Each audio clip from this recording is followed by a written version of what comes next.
Read me carefully. We split the tutorial in a small parts to keep learning and practices easily.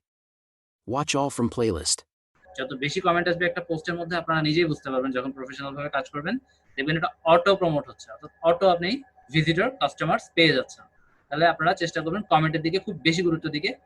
শেয়ারটা তো আমরা জোর করেই করতেছি, শেয়ারটা আসলে অটো যদি না হয় বা অটো আসার জন্য সেটা আমাদেরকে করতেই হয়, বা বেশি বেশি কমেন্ট লাইক আসার জন্য শেয়ারের কোনো বিকল্প নাই। তবে এখানে সবচেয়ে অর্গানিক হচ্ছে কমেন্ট। আপনি যে কোনো কমেন্ট, সেটা যে কোনো আইডি থেকেই হোক না কেন, যে কোনো দেশ থেকেই হোক না কেন, কোনো সমস্যা নেই। যত বেশি কমেন্ট আনতে পারবেন একটা পোস্টের মধ্যে, ওই পোস্টের তত বেশি অটো প্রমোট হওয়া শুরু হবে, বিভিন্ন জনের নিউজ ফিডে চলে যাবে। এরপর আসেন টাইপ অফ কন্টেন্ট। এটাকে আরো এক নামে ধরে ডাকা হয় ওয়েট। ওয়েট অথবা WEIGHT ওয়েট অথবা টাইপ অফ কন্টেন্ট। আচ্ছা, এটা হলো আপনার পোস্টের ধরন। আপনি কি ধরনের কন্টেন্ট তৈরি করতেছেন অথবা কি ধরনের কন্টেন্ট তৈরি করে শেয়ার করছেন, ঠিক আছে? এটাই হচ্ছে মোটামুটি টাইপ অফ কন্টেন্ট। এবং এটা টাইপ গুলো সাধারণত অনেক রকম হয়ে থাকে, তার মধ্যে সবচেয়ে বেশি ইফেক্টিভ হচ্ছে ভিডিও।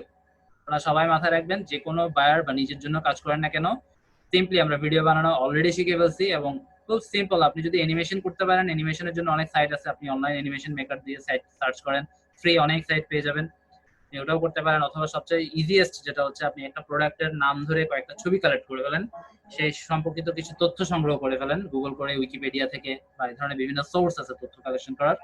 কয়েকটা গুরুত্বপূর্ণ তথ্য যেটা মনে করবেন যে আমি চাচ্ছি মানে সেটা কাস্টমাররা খুঁজতেছে। আপনি নিজেকে কখনো সেলার হিসেবে বিবেচনা করবেন না এইসব মার্কেটিং কাজ করার সময়। আপনি নিজেকে বিবেচনা করবেন আপনি একজন বায়ার, অর্থাৎ আপনি কিনবেন এই প্রোডাক্টটা, আমি কিনবো। ওই কিনার সেন্স থেকে আপনি একটা প্রোডাক্টের অ্যাড কেমন হতে পারে সেভাবে নিজেকে বিবেচনা করবেন। আপনার অ্যাড বা কন্টেন্টের কোয়ালিটি অনেক ভালো হবে যখন আপনি ওই ধরনের সেন্স থেকে চিন্তা করার অ্যাবিলিটিটা নিজের মধ্যে ক্রিয়েট করতে পারবেন। আচ্ছা, তাহলে ভিডিওটা খুব বেশি ইফেক্টিভ, এবং ভিডিওটা কিন্তু আপনার যদি খুব বেশি পরিমাণে কমেন্ট ভিউ আসে, ভিডিও নিজে নিজেই প্রমোট হয়। আর ভিডিওর আপনার ভিউটা অনেক লং লাস্টিং হয় বা অনেক দিন ধরেই থাকে। এটার আসলে গুরুত্ব অনেক আছে ভিডিও, আপনারা একটু চেষ্টা করেন ভিডিওর দিকে মনোযোগ দিতে। তারপর হচ্ছে ছবি, তারপর হচ্ছে টেক্সট, ঠিক আছে? এই ধরনের কন্টেন্ট গুলো সাধারণত হয়। ফেসবুকে এক এক ধরনের পোস্টকে এক এক ধরনের ভাবে ট্রিট করে, সেটা যদি ভিডিও হয় সেটা একভাবে ট্রিট করবে, এবং এটা হচ্ছে সবচেয়ে বেস্ট প্রমোশনের জন্য ভিডিওটা।